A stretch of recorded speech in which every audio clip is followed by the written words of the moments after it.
Today we're going to be talking about the marketing mix. So what is the marketing mix? The marketing mix is a model based on a commonly accepted definition of marketing by Adcock, Hallberg and Ross, which says that marketing is all about having the right product in the right place at the right price and at the right time. The original model had 4 key elements: product, price, place and promotion. This then evolved into a larger model, which is called the extended marketing mix. This has 7 key elements. It has the original product, price, place and promotion, but also has new elements of people, process and physical evidence. So let's look at each of these in turn. First of all, we have product. This is the product or service that you provide. And this is all about what makes your product or service what it is. It's about design, technology, usefulness, convenience, value, quality, things such as packaging, branding, and accessories and warranties. We then have price. There are various different approaches that you can take to pricing your product or service. You have cost plus pricing. This is where you take the total costs of producing and getting your product or service to your customer and add a percentage markup. You have consumer-led pricing, which is about researching your target customer base and providing them with a product or service that you would consider they would find a fair price. You have competitive pricing, which is about supplying your product or service at a price that is competitive with other businesses that are supplying the same product or service to your target market. You have penetration pricing, which is when you're looking to obtain market share in a target marketplace and you enter with a low price, and then once you've obtained that market share, you rise your prices. Then we have skimming. This is almost the opposite of penetration pricing. This is where you have a price that's very high initially for your product or service, and then this reduces over time. It's commonly used by technology companies who have high initial investment in production costs, but then over time, as there's greater uptake on their product, this reduces with the product life cycle. We have premium pricing, which is obviously high pricing to reflect a luxury good or brand. And then we have economy pricing, such as cheap flights. Next, we have the place in terms of elements in the marketing mix. This is how your product or service is found and is able to be purchased by your target customer base. So you may have your product available through wholesalers. You may have your product available through your own store. You may have direct sales as a channel through which you sell your product.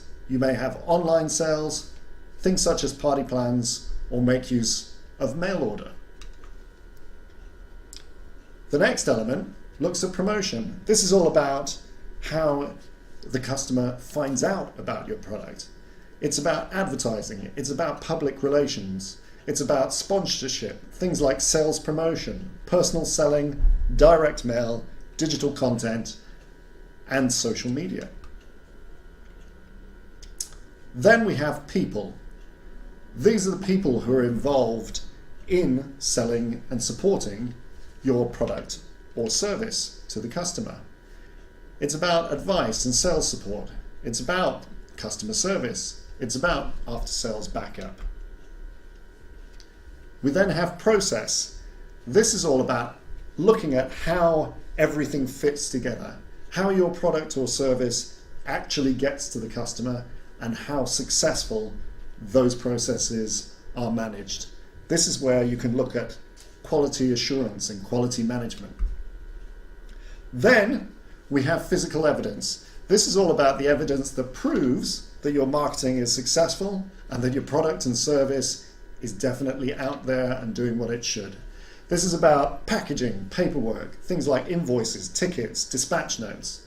It's about vehicle signage, your presence on the internet, such as web pages, furnishings, brochures, uniforms, buildings, such as your offices or headquarters, and things such as awards that reflect the success of your product, service, and brand.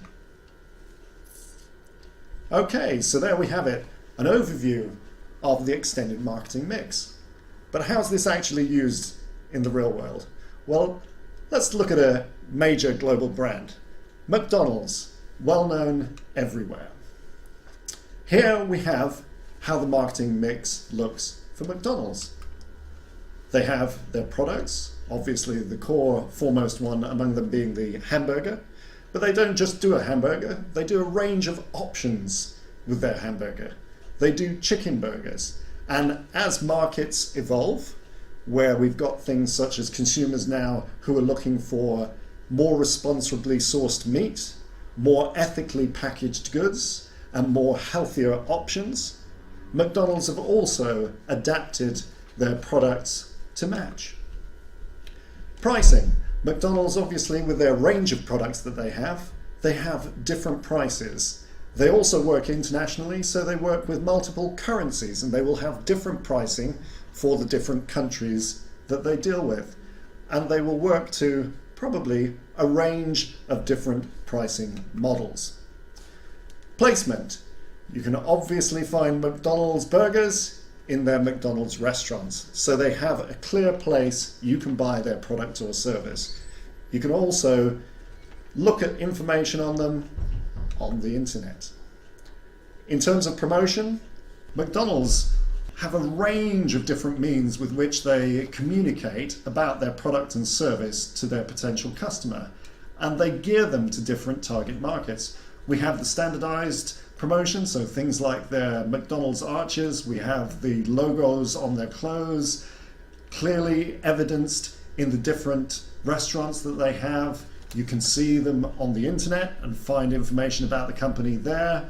You've got special promotions, things like Happy Meals and the free giveaways that they give with the Happy Meals for children, different toys that change every so often. We have different promotions in terms of the meals that they provide. So you might have a special option one week and then a different option the next week.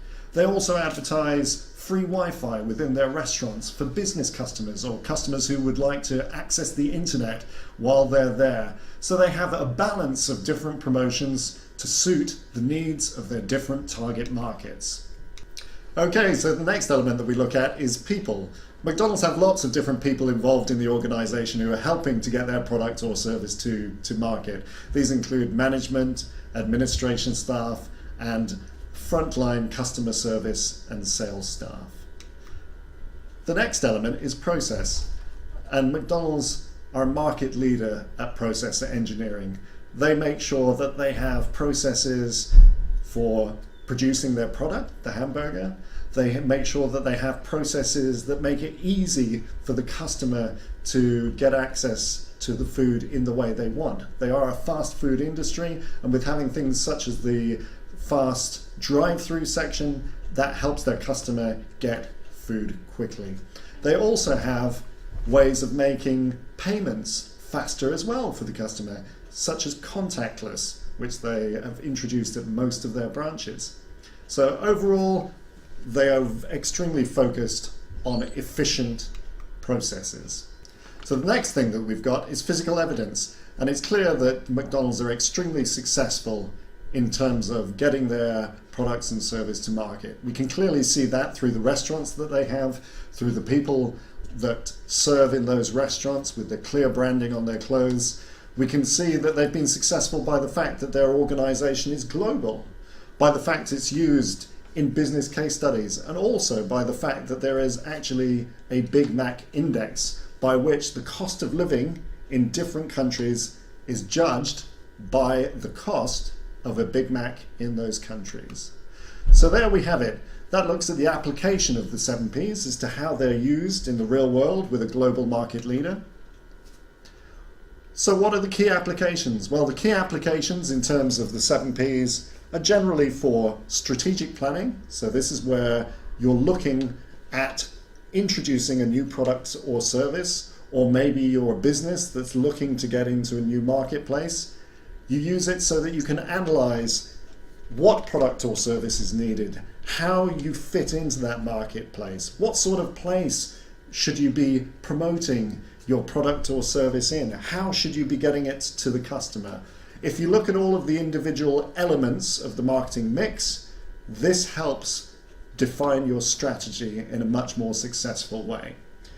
You also have a use in gap analysis. So say you're an existing company and you have a product or service that isn't performing as you'd like within the marketplace. This is where you can look at each element of the marketing mix and see if there is an area where you have gaps or where things are failing, and it helps you to correct this. Okay, so there we have it, the extended marketing mix as an overview. And why do we want to have the marketing mix? So that we can make sure that we have the right product in the right place, at the right price, at the right time.